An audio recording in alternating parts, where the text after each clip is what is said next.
Olá pessoal, em mais uma live aqui na TV Diário, hoje com a presença do deputado estadual pelo PT, João Paulo Rilo, para comentar um pouco dos últimos acontecimentos políticos, sobretudo nacionais. João, uma montanha russa aí para o PT nesses últimos dias, né? Primeiro com a carta de desfiliação do Palocci e agora culminando aí no final de semana com as pesquisas de opinião. Como é que você as pesquisas de opinião sobre a disputa presidencial de 2018 que colocam o Lula aí em primeiro lugar nas pesquisas, né? Na pesquisa, Datafolha. Como que você analisa esse quadro todo aí para o PT? Bom, Rogério, cumprimentar você aqui, os trabalhadores do Diário e quem acompanha pela internet, parabenizá-los pela iniciativa. Acho muito legal essa possibilidade de a gente conversar ao vivo, né, num tempo mais prolongado. Bom, de fato foi aliás, como tem sido as outras semanas também, de muita turbulência política, de muita incerteza, e esses dois episódios, né, a carta do Palocci, uma carta muito forte, muito triste, né, eu trato com muita tristeza todo esse episódio que está acontecendo, e a pesquisa da Datafolha, que revela, não diria uma contradição, mas algo complexo de ser compreendido, especialmente por organismos de imprensa muito grandes, nacionais, assim, que atuam muito na desconstrução da liderança do ex-presidente. Realmente algo muito difícil para esses que militam nesse oposto compreender.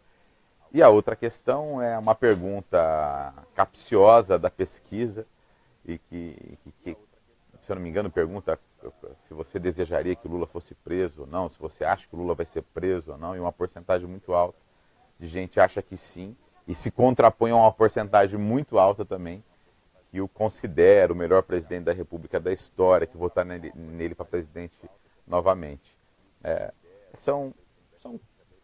Chega a ser um conflito, mas uma pesquisa, enfim, uma fotografia do momento que pode se alterar ou não. João, diante dessa pesquisa, não só dessa, mas de outras, né, que vem se confirmando, né, o favoritismo de Lula na disputa presidencial do ano que vem, pode-se dizer que hoje o Lula é o plano A, B e C do PT para ser candidato a presidente no ano que vem? Ele é o candidato natural, é indiscutível isso, por ter sido presidente da República, ter feito sucessor, liderar pesquisas, ter reconhecimento internacional, nacional, especialmente nas camadas populares da sociedade brasileira. Então é natural que ele seja o candidato. E também é natural, mesmo com os processos, se tiver uma condenação, ainda tem recurso. Vai depender, eu acho que essa decisão ela está sendo, desde o início, é uma disputa política muito grande. Todas as decisões elas têm uma carga muito grande de influência política, decisão judicial, de influência política na decisão. Talvez não deveria, mas a realidade objetiva é essa, tem. E a decisão da segunda instância pode ter também. E uma decisão superior de uma outra instância pode ter também, dependendo da força política que este ator político vai ter. Eu acho que é isso que vai definir se o Lula vai ser candidato ou não.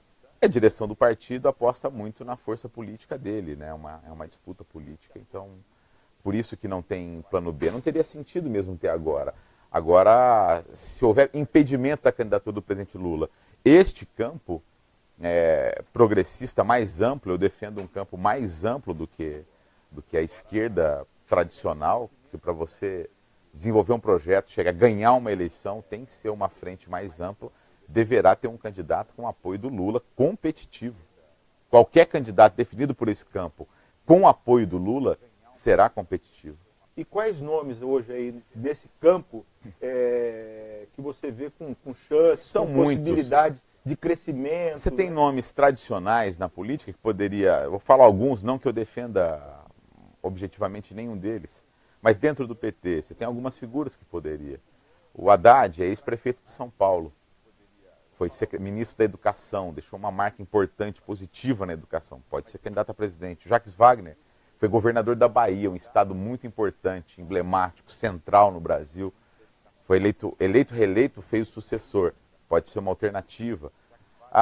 Estou falando para falar dois nomes do PT, mas também pode ser um nome da esquerda deste campo que não seja tradicionalmente um nome eleitoral. Fala-se do Celso Amorim para ser candidato ao Rio de Janeiro, candidato a governador do Rio de Janeiro.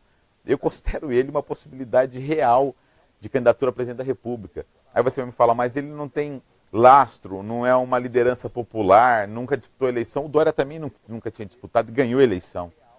É um exemplo inverso, ideologicamente inverso.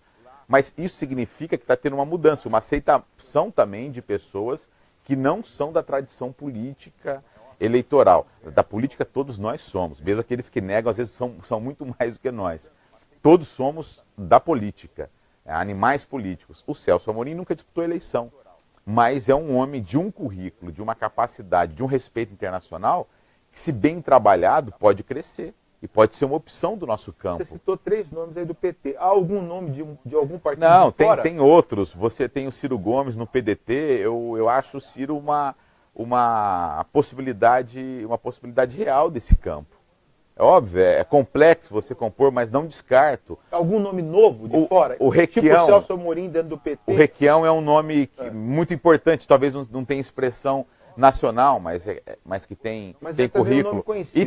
E o Guilherme Boulos, do MTST, da Frente Povo Sem Medo, e agora do Movimento Vamos. E ele está afiliado a algum partido? Não está afiliado em nenhum partido, nunca disputou uma eleição, mas pode ser uma candidatura jovem. Se eu não me engano, ele tem 36 anos. Mas agora já não dá mais tempo, né? A filiação é um ano antes? É um ano antes, ainda dá, mais uma Outubro, semana. Hein? Mais uma semana dá para filiar. É verdade. Agora, João, no começo desse ano, você estava bastante engajado num grupo dentro do PT que queria renovação no partido. E que lançaram, né, o senador fluminense, Lindbergh Farias, a presidência do Nacional. Ficou em segundo lugar, né? 40% dos votos. 40% dos votos, mas acabou ganhando o grupo majoritário, né, com a senadora paranaense. Grupo apoiado pelo Lula. Apoiado pelo Lula.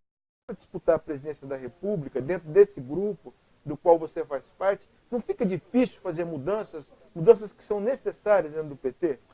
Olha, é um processo muito lento.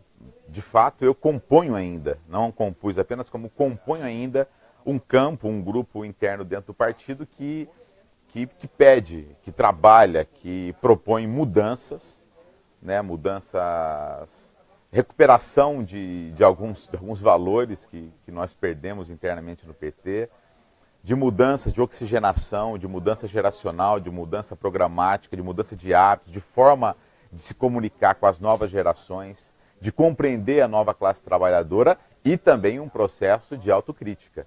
Eu não acredito que nós vamos conseguir dar um passo adiante, porque tem que separar as coisas. O Lula é um fenômeno eleitoral, ele é muito da liderança dele, da história dele.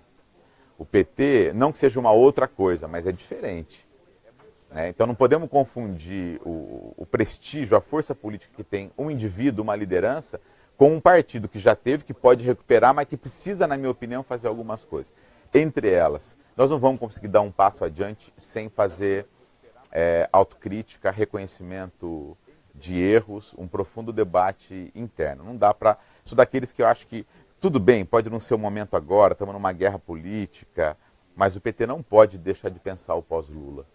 Não é a hora ainda, mas não podemos deixar de pensar. Todos nós somos finitos. Mas uma hora essa liderança sucumbe, morre, acaba, e a nossa luta por um país mais justo. Mas há de convir que, por exemplo, essa pesquisa, né, esse índice de popularidade que o Lula mantém, ele atrapalha esse processo. Pode ser uma contradição, que à medida em que o Lula se fortalece, aquilo que é necessário discutir internamente, dentro de casa, fica sempre para depois, porque nós temos uma batalha maior lá fora. Isso me incomoda. Eu acho que nós temos que conjugar as duas coisas. Trabalhar a perspectiva de um projeto, o fortalecimento de uma liderança que pode voltar, porque o Lula é a possibilidade real de um campo voltar à presidência da República. Um outro nome seria uma grande... Mas sem autocrítica, sem mudanças. Então, mas à medida em que nós temos que fazer... Eu defendo a conjugação dessas duas tarefas. Você continuar liderando um processo, uma perspectiva nacional, mas você também fazer a lição de casa interna. Pelo que eu disse, Essa liderança ela é finita. Uma hora ela acaba, esvazia. Pode ficar o lulismo, como ficou o getulismo, como na Argentina ficou o peronismo, Até hoje. que chegou nos Kirchner até hoje. Pode ser, é um legado, mas... É um legado bom ou ruim, no teu entendimento? Bom, mas ele não substitui a coletividade. O mito não substitui a coletividade concreta, a ação partidária coletiva concreta. Isso me preocupa. Esse jeito, né, latino-americano de fazer política, é um jeito latino, bastante personalista, né, nas figuras de Perón, de Chávez, de Lula. Isso não atrapalha uma discussão mais racional da política? É que atrapalha, é o jeito que nós somos. Eu não diria que é individualista. Ela é passional, ela carece de lideranças. Lideranças fortes, carismáticas. Enfim, é a nossa história. Aliás, a carta do Palocci, ela vai nesse sentido, né? É claro, com exageros retóricos e tudo mais, né? Mas ela aponta para esse problema, né? Quando ele chama o PT não de partido, mas de seita em torno de uma divindade, que seria Lula. A pergunta apesar da crítica do PT, que não se pode desprezar, de que ele fez essa carta muito com o olho voltado para a delação, né? Para ter a delação aceita e tal, mas em alguma medida é possível, a partir dessa carta de um militante histórico do partido, fazer uma reflexão? Tem alguma coisa nessa carta que chama a reflexão do partido? Não, claro que tem. O Palocci é um militante, um agente político experimentado, inteligente, sensível. Claro que tem. Mas da mesma forma, Rogério, que eu acho que o depoimento dele é sobre uma superinfluência de uma condição de indignidade de um homem que ficou preso 1 ano sem processo transitado em julgado, um sistema que a história ainda vai fazer a correção do que está acontecendo no direito brasileiro. Da mesma forma que eu não gostei do que ele falou, que me desagradou muito a forma como ele se referiu ao Lula, que ele precisa apresentar prova sobre isso, também não seria oportunista agora de achar que o que ele falou deva ser posto em tamanho relevo. O Palocci escreve sobre uma situação de muita indignidade humana, de um homem que está preso há 1 ano, sem transitado em julgado. Se ele é culpado ou não, é o final do processo que vai resolver. Ficou um tempo como muitos. Então, eu sou daqueles que acham que o PT errou ao suspendê-lo. Era isso que eu ia perguntar. Errou ao suspendê-lo. Deu a possibilidade dele escrever uma carta, ou seja, de dar continuidade a uma história muito triste. Muito triste. Na minha opinião, todos aqueles que estão, não só o Palocci, estão submetidos a esse tribunal de exceção que virou a Operação Lava Jato, com muitos acertos no que diz respeito ao combate à corrupção e muitos erros no que diz respeito ao processo penal, à ampla defesa, eu acho que nem Palocci, nem nenhum deles tem que ter nenhuma posição do PT enquanto o processo não findar. Eu acho que não se suspende um homem que está preso dentro de um partido político, mas é uma decisão do PT. Eu acho que o PT errou, mas é uma posição minha, sou minoritário. Nem fui consultado para discutir isso, parece que foi uma decisão de executiva, mas, enfim, uma posição do PT. Não acho, eu acho que qual teria que ser a resposta? Não vamos nos posicionar, nem em relação a Palocci, nem a ninguém, enquanto não findar o processo. Era o mínimo que tinha que ser feito. Há um trecho da carta que eu pensei imediatamente em você, até pela sua idade. O Palocci diz o seguinte, que depurar o partido será tarefa para os mais jovens. Minha geração talvez tenha errado mais do que acertado. Não, do ponto de vista conceitual, é muito correto. O Lenin já dizia que a obra fundamental da nossa luta é preparar as novas gerações, é abrir caminho para as novas gerações. O pensamento progressista de esquerda, Palocci não inventou a roda na sua carta. Agora, quando ele diz, nós erramos mais do que acertamos, isso é a história que vai dizer. Repito, eu acho muito chato ficar comentando posições de quem está na situação que o Palocci está. O Palocci, digo isso com muita tristeza, porque ele teve uma importância, ele foi prefeito de uma cidade importante do interior, ele ajudou o PT a crescer no interior, ele foi presidente do PT, ele foi ministro da Economia. Tenho diferenças do ponto de vista econômico, político, de Estado dele. O Palocci foi virando um liberal.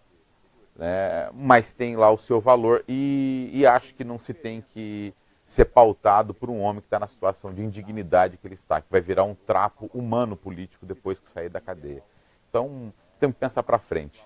Esse processo da Lava Jato, Rogério, quem vai dizer, se eles mais acertaram do que erraram, se a geração mais acertou do que errou, é a história, não é o Tribunal de Curitiba. A história vai se encarregar de dizer quem acertou, quem errou nesse processo. Falando em pensar para frente, João, e mudando um pouco o assunto, reforma política está aí quase para terminar, né? O prazo é dia 6 agora de outubro, né? O que vai mudar? Você está prestando atenção no que está acontecendo lá em Brasília? O que deve ser aprovado ainda? Eu tento prestar atenção, mas não consigo entender absolutamente hora, né? nada. Na minha opinião, a corrente mais forte que tem lá hoje é do status quo. Fica tudo como está. Por exemplo, a sua eleição, a sua reeleição para deputado ano que vem, vai manter a proporcionalidade partidária com possibilidade de coligações? Tudo pode acontecer até o dia 6, mas pelo que a gente observou... Vai ficar igual ao que é. A tendência é ficar ou igual ou muito parecido com o que está. A tendência é essa. Podemos ser surpreendidos. Reforma política não vai ter mais, porque não dá nem tempo. Serão mudanças eleitorais... O que vai mudar? O que deve mudar daqui até dia 6? O que fala assim mudar? É diferente de hoje.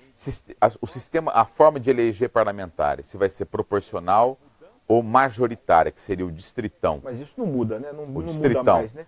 Para essa eleição do ano que vem. Mesmo que mude, fica para 2020. Não, pode mudar. Pode mudar. É que não tem, a tendência não é essa ali, não tem correlação de força para isso. E a outra é a questão do financiamento público de campanha, que hoje caiu o privado de pessoa jurídica, mas mantém o privado de pessoa física, que aqui em Rio Preto mesmo, você teve um empresário que deu ele sozinho, pessoa física deu R$200 mil para um candidato. Então, que equilíbrio eleitoral é esse? Quando a gente fala de financiamento público, porque a direita muito maliciosa, maldosa, ela trabalha um conceito errado do povo. Fala, vamos tirar dinheiro da saúde para dar para político disputar a eleição. Mas o povo sabe que financiamento privado, eles tiram depois dinheiro público também para dar de um jeito torto para político disputar eleição, para comprar político. Eleitor, o financiamento privado não é para criar igualdade apenas entre os partidos e os políticos, é para criar igualdade principalmente no eleitor. Porque o financiamento público é a única forma do teu voto, que ganha 1 salário, 2, 3 salários mínimos, valer o mesmo de um grande empresário que fatura milhões ou bilhões por mês. O financiamento privado, ele desequilibra o jogo não para o lado da política apenas, para o lado do eleitor. Porque você que não tem dinheiro para colocar em político, seu voto acaba valendo menos daquele que coloca e interfere num monte de votos. João, a região, pode-se dizer que ela está muito bem numericamente falando, representada hoje no parlamento. Quantitativamente. Porque são 9 deputados hoje. O Sebastião... Entre federais o Sebastião, não, estaduais. O Sebastião foi para Barretos, mas ainda tem uma base aqui, uma base religiosa e tal. Não deixa de representar a cidade, né? Tivemos 2 deputados aí que eram suplentes e que assumiram agora, né, depois da eleição municipal, o Geraldo Vignoli, o Marco Vignoli e o Gilmar Gimenez de Fernandópolis, mais os 7 que haviam, né, contando com o Sebastião, são 9 deputados estaduais, são 3 federais, sendo que um está licenciado, né, o Rodrigo Garcia, que é secretário de Estado da Habitação, e de lambuja aí um senador. Não é da região, mas ele é daqui, né, que é o Aloysio Nunes. Você acha que a região vai repetir esse bom desempenho na eleição do ano que vem? Como é que você enxerga? Não, é muito... É difícil falar, mas... Tá, é muito difícil porque, como você mesmo explicou, não foram todos eleitos de uma vez só. Eles foram entrando gradativamente à medida em que uns... 2, né? Uns faleceram, outros viraram prefeitos ou secretários. 2. O Marco Vignoli e o Gilmar entraram na Assembleia agora, né, no início do ano, com a eleição de prefeito. Sim, mas com base... Você tem o Bolsoni, você tem o Vaz de Lima, a Beth... Sim, esses, Carlão Pignatari, esses que você Itamar citou, mais Borges. Carlão e Itamar, são votos muito concentrados de fato. Isso aqui, já é uma boa representação. Na região.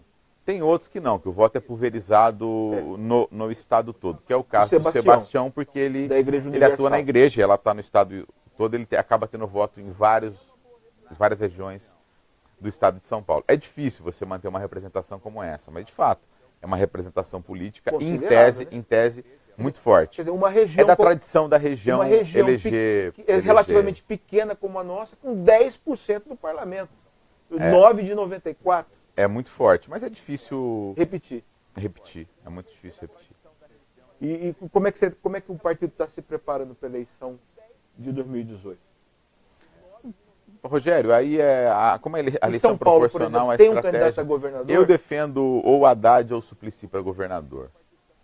Mas o Suplicy parece que quer voltar ao Senado, né? Sim, mas também topa disputar a eleição de governador. Eu acho que nós temos que colocar os ativos eleitorais mais fortes que nós temos. É o Haddad, hoje no estado de São Paulo, e o Suplicy. O atual presidente do PT, Luiz Marinho, coloca a candidatura dele, respeito, tem legitimidade para isso, mas não considera um nome competitivo. E no PSDB? Ele defende o impeachment e joga lenha na fogueira da ultradireita brasileira. Ele está sendo engolido agora pela ultradireita brasileira dentro do seu próprio partido. Não podemos esquecer, Rogério, que o Dória, que hoje ameaça a candidatura do Geraldo Alckmin, ele sofreu denúncias internas de tucanos históricos, até na justiça. André Matarazzo, né? André Matarazzo, José Aníbal, eles entraram na justiça contra o Dória por usar a máquina, por usar o poder, por comprar voto, abuso do poder econômico. Ou seja, é uma ferida aberta, porque são posições díspares, mesmo dentro desse campo mais conservador. O Dória é um homem de ultradireita, ele é pós-neoliberal. Ele quer o esvaziamento total do Estado, né, que dane-se as pessoas que dependem de emprego, de renda, de saúde pública, de educação pública, de transporte João, público. Vale ressaltar que a pesquisa da Datafolha aponta isso que você está falando, né? Aquela dicotomia que havia entre PT e PSDB nas eleições passadas, tanto que vem desde do Fernando Henrique, né?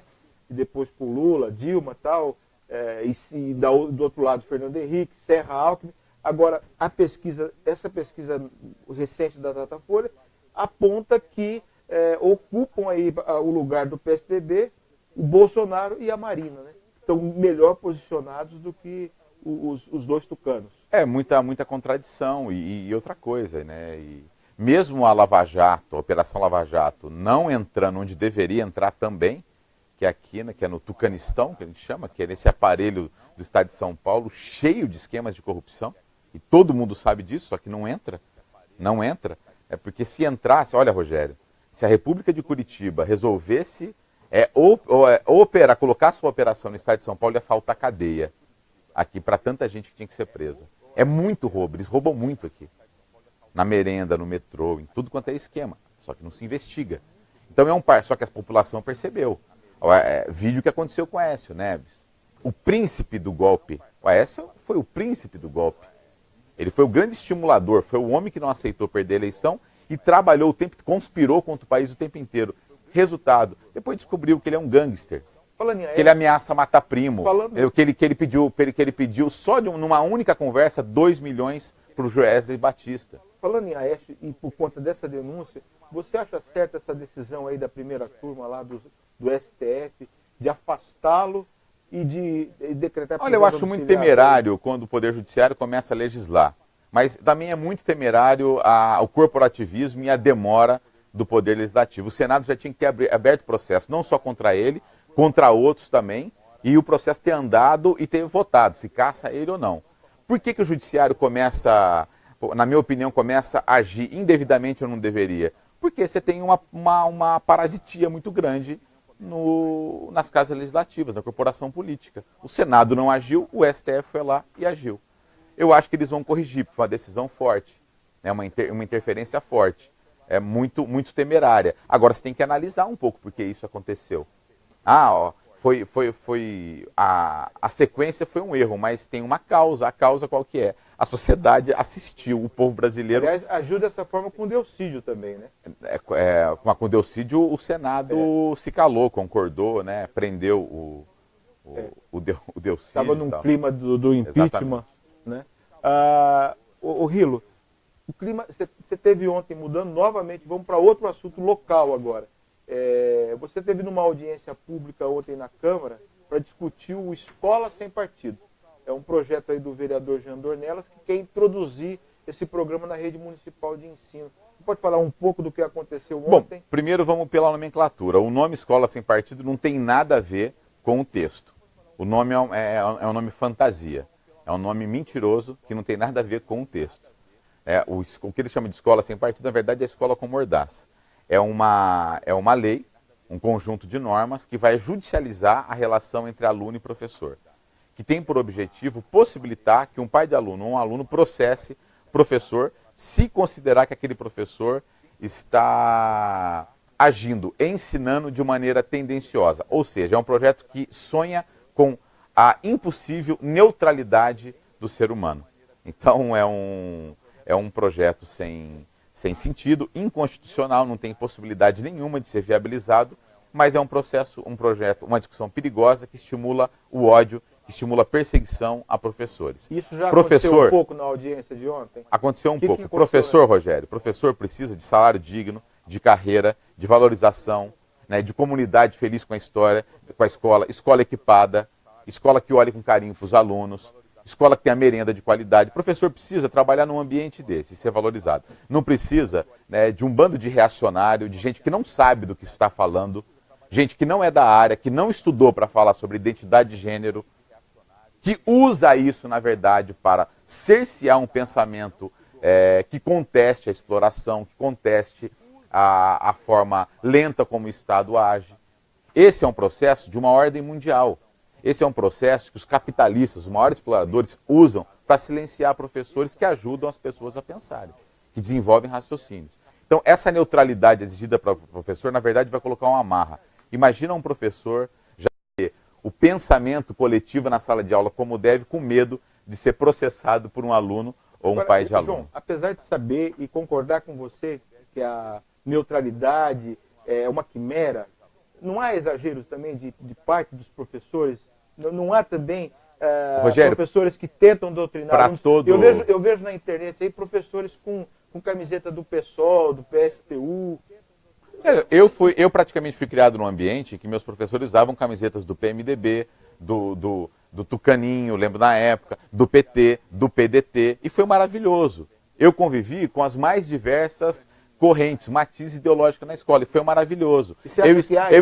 Eu estudei na mesma escola pública que o Jean, não na mesma condição. Eu estava numa escola pública e o Jean Dornelas em outra. Hoje eu estou de um lado, ele está em lado oposto. Nenhum dos dois somos doutrinados. Eu acho que isso é tão, além de toda né, estupidez do ponto de vista cultural e jurídico, ela também ela despreza a capacidade do jovem, trata o jovem como imbecil, como se fosse possível doutrinar, como se a juventude não fosse capaz de discernir as coisas.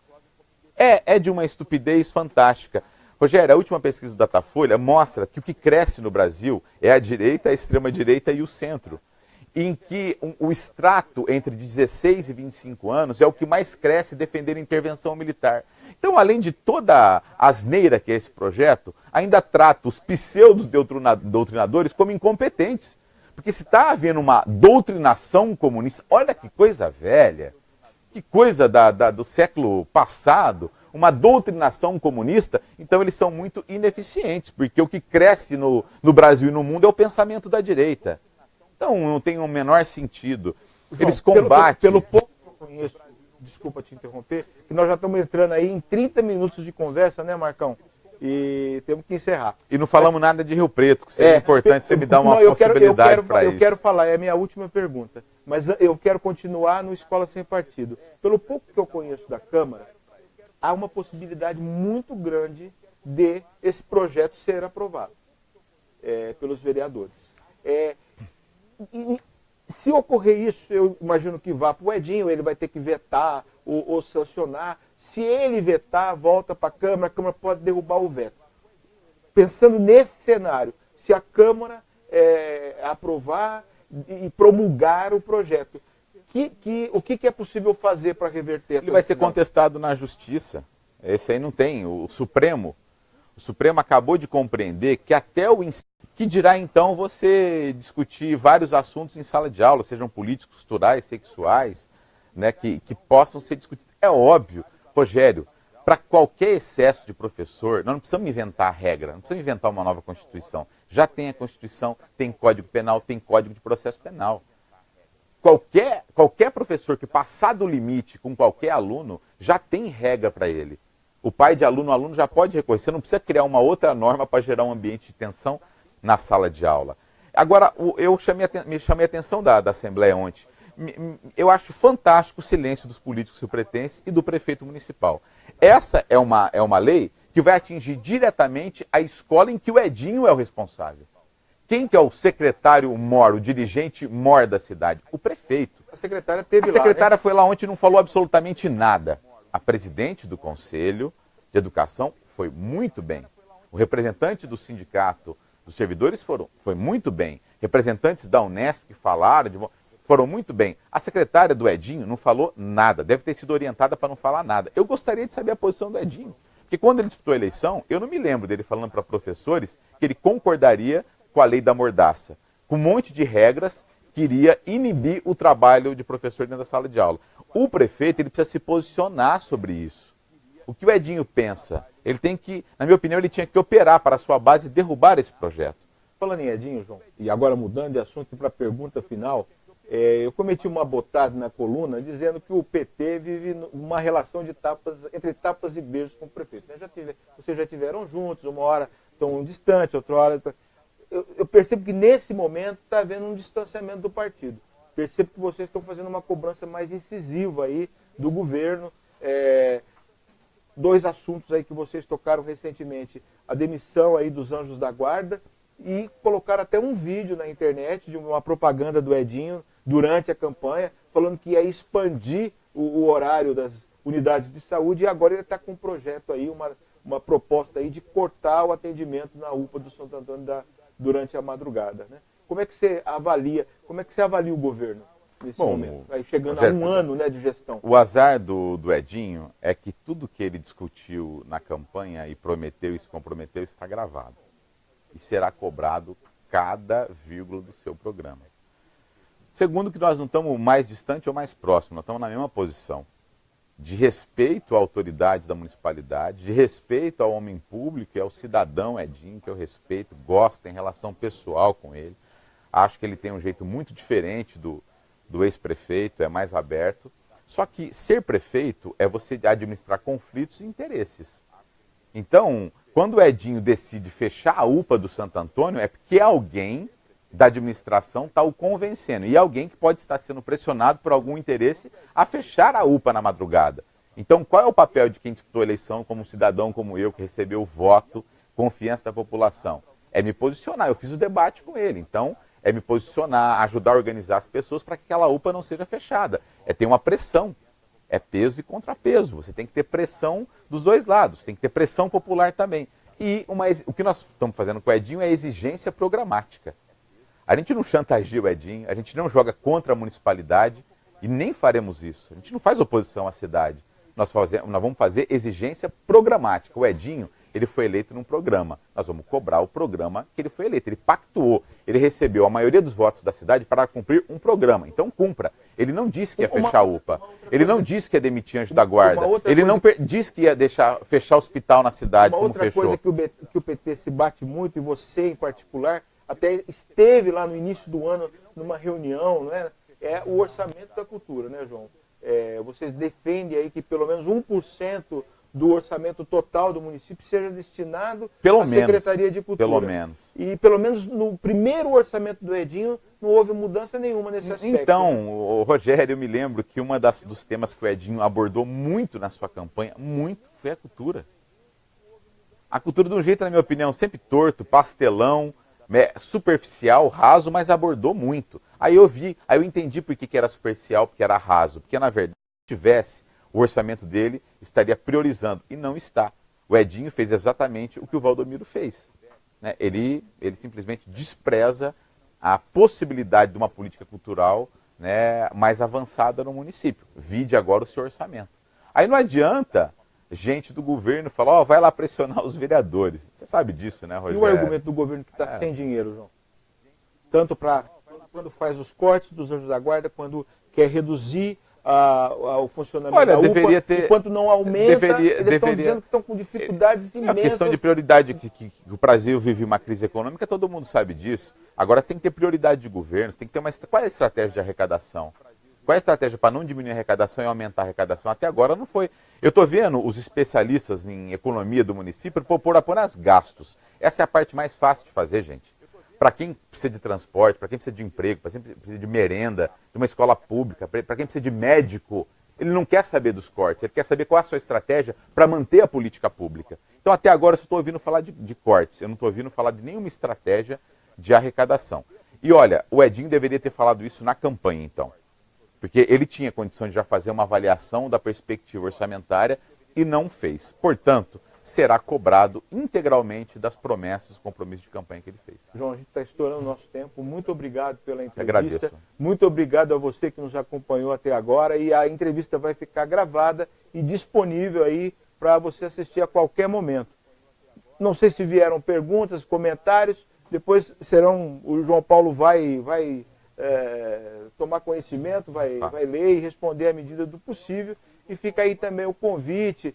Vamos entrar em contato com o vereador Jean Dornelas para que ele venha até a nossa TV Diário para dar sua posição a respeito desse polêmico projeto que é o Escola Sem Partido. Muito obrigado. Mais uma vez, obrigado, João Paulo. Obrigado. O que você imaginar vender, aqui você vende. Classe Tudo Diário da Região. O maior jornal da região, agora com classificados online. Acesse agora classetudodiariodaregião.com.br ou ligue e anuncie.